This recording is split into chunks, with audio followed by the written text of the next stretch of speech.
कौन आपण जानिछंती कि आपणक हाथ पापुली रे थिबा सामान्य जल किपरि चमत्कार करि पारे।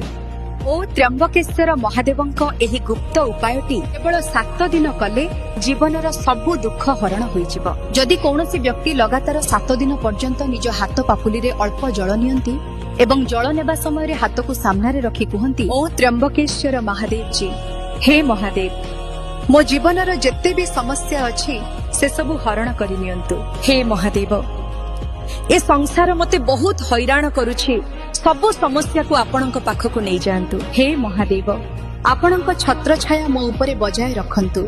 हे महादेव, मते आपणक शरण को नै जांतु। ए दुनिया मो कामर नुहे, एहा केवल स्वार्थपर। आपणक मनर येते भी समस्या असुविधा किंबा प्रश्न अछि से सब एही जल रे कहि दियंतु। एहा बुझि नियंतु जे एही जल कोन, एहा होउछि शिवंकर अमृत जल।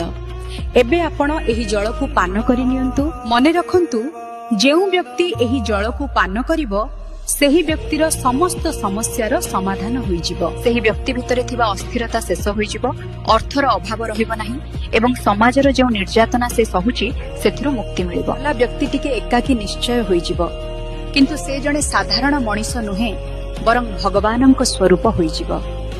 एठी आपनको गोटे छोट अनुरोध, जदि वीडियोटी भल लागुची लाइक कमेंट शेयर निश्चय करंतु।